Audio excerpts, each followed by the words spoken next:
Did you know that Finding Dory made $486 million in 2016? Or that Barack and Michelle Obama received $65 million in advance of writing their newest books? Or that Beyoncé made $105 million in 2017? Those are the big bucks, people. Sure, media is a form of communication and the foundation of our shared culture, but it's more than a collection of songs and books and movies and newspapers. It's also a lot of money. The media is a big collection of massive money-making industries. That means most of the media you digest was made by specific people with specific paychecks. And that money has a specific impact. Understanding how and why media is produced, the business of it all, is key to the full media literacy picture. If last episode was about your mind on media, today is all about your media on money.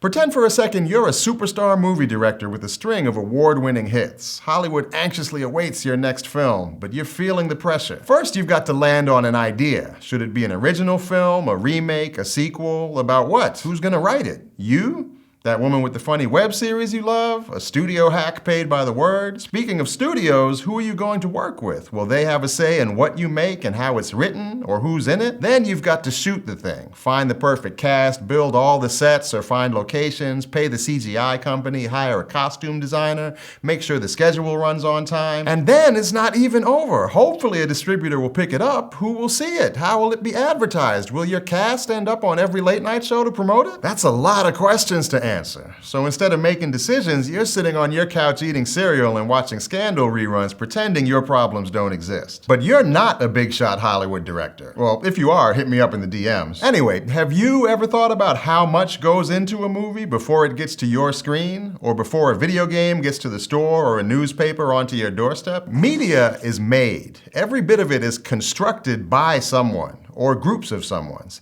Each step of the way, they've made choices, too, about what to create and how to create it. And they've made those decisions based on life experiences, preferences, and money. Who has it and how they can make more of it. But those choices affect you, the consumer. First, let's focus on why media is created. Its purpose, like to entertain, inform, or persuade. The reason a piece of work is created can be really helpful in understanding its impact. An advertiser's purpose is to convince the viewer to buy a product. You see an ad for soda, you know the company created and paid for it in hopes that you will buy their soda. Great, that's an easy one. What about movies? You might say they're made for entertainment. Duh. They're for fun. And yes, movies are made to make money and entertain, but if that was their only purpose, a lot more movies would just be remakes of Titanic, the greatest and most entertaining film of all time. Some movies are made to bring up important topics and encourage cultural conversations. On the outside, Pixar's Inside Out looks like a film made to bring families together through entertainment, but if you've seen Inside Out, you know it's really a film designed to make you cry while contemplating the complexity of human emotion and how we're all so different and yet the same. Or think about the film Get Out. On one level, it's a horror movie about a man whose girlfriend's family wants to kill him, but along the way, the film unpacks issues of contemporary racism and how horrifying the modern world can be to black men. Every piece of media has many purposes, and they each impact how the work is made from day one. If purpose is the why of media creation, the what is focus. Focus is the topic or subject, what we're including and at the same time excluding when we create. Sometimes deciding what to focus on is the name of the game, like when a newspaper can only fit so many stories on the front page. They're deciding what news is the most important. But sometimes focus can be a bit more manipulative, like that soda ad you saw earlier. It didn't mention how much sugar each bottle contains or how it will affect your health. It just wants you to think about that crisp, refreshing taste. Or a government report that touts how many jobs were created last month, but conveniently leaves out that most of those jobs were low-paying temporary ones. The thing is, the purpose and focus of media can affect how you think about other people, especially when they're not like you. Let's head into the thought bubble to wrestle with that a bit. Media texts have the power to impact your understanding of things like race, ethnicity, gender, age, disability, or sexual orientation. The way they deal with and present these topics is called representation. Like everything else, the way different people and places are represented in media is always a choice. And since the mass media is disproportionately run and created by straight white men, that means the representations of everyone else can skew towards stereotype. Think about a pretty common TV trope, the gay BFF stereotype. There's Kurt and Blaine from Glee, Cameron from Modern Family, Justin from Ugly Betty, or throwback Jack McFarlane from Will and Grace, and Stanford from Sex and the City. What do they all have in common? Well, as I mentioned, they're gay men. They're all the BFF to a major female character. Also, they're all fashion conscious, they all love theater. Most of them have really broad personalities too.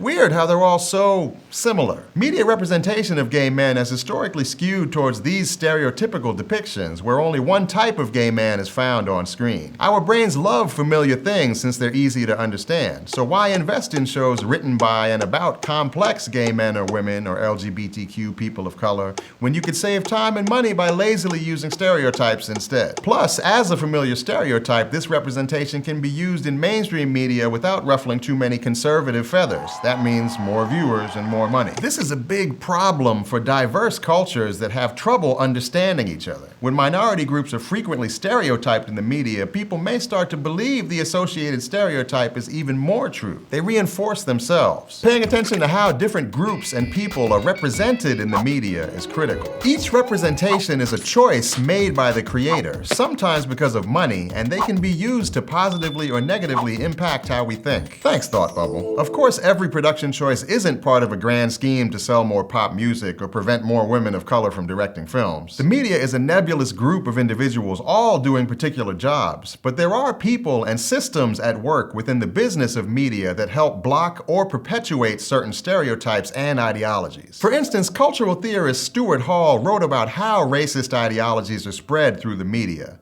He said, "It would be wrong and misleading to see the media as uniformly and conspiratorially harnessed to a single racist conception of the world. The idea of the media monolith doesn't exist. If it's not some grand conspiracy, how do stereotypes and ideologies like these persist?" That's right, it's money again. Who has it and where they want to spend it. If you ever posted on Tumblr or doodled in a notebook, you were probably able to do that for free. But somewhere along the way, someone had to pay for your internet access and phone or notebook and pen. Maybe you paid for it or your parents did, but without that money, you couldn't have even doodled. All types of media creation require some kind of money. The big fancy mass media kind, like publishing a newspaper or making a movie, requires a lot. And not everyone has the money to create media. When you don't have the money to create media, sometimes you can get other people to pay for you to create it, like a patron or an investor. But because media creation costs money and not everyone has money, it's most often done by people who already have it. And those who have it often want to spend it on people and things they already know will make more money. How do they decide who to give it to? They consider who has experience making media that makes money. And usually that's people who have already had the money to make media to make money. It's a cycle that prevents different voices from creating different kinds of media, keeping cultural power in the hands of a few. Critical theorists Theodor Adorno and Max Horkheimer believed that this closely held, homogeneous mass media was dangerous. Culture today is infecting everything with sameness, they wrote. In 1944, they thought that mass-produced popular culture created for profit lulled consumers into passive contentment. No matter your situation, you'd be happy as a clam if you could access the easy entertainment of pop culture. At the same time, it manufactured needs in the audience, like I need to see this movie, I need that brand of shampoo to be happy, that could only be solved by buying more stuff. In many ways, social media has helped break this cycle by lifting up diverse voices and challenging the ways media is traditionally made. Social media campaigns have even thrown the spotlight on negative or non-existent representations in mass media, but the mega media players still tend to dominate the scene. That's not to say every creative decision is based solely on money. Plenty of decisions are made for practical reasons or by people just doing mundane jobs. Each one may not seem like a big deal, but when strung together, they create all the media we absorb. We spend most of our day with media, so it's crucial we understand what is created by who, how, and for what reason. It's almost as important as constantly reminding each other that media is created. It didn't just appear out of nowhere. Humans did that. And humans do some weird stuff, especially for money. Next time on Crash Course Media Literacy, we're talking about people who do it all for that cold hard cash. Advertisers. But until then, I'm Jay Smooth. I'll see you next time. Crash Course Media Literacy is filmed in the Dr. Cheryl C. Kinney studio in Missoula, Montana. It's made with the help of all of these nice people, and our animation team is Thought Cafe. Crash Course is a Complexly production. If you want to keep imagining the world complexly with us, check out some of our other channels like SciShow, Animal Wonders, and The Art Assignment. If you'd like to keep Crash Course free for everyone forever, you can support the series at Patreon, a crowdfunding platform that allows you to support the content you love. Thank you to all of our patrons for making Crash Course possible with their continued support.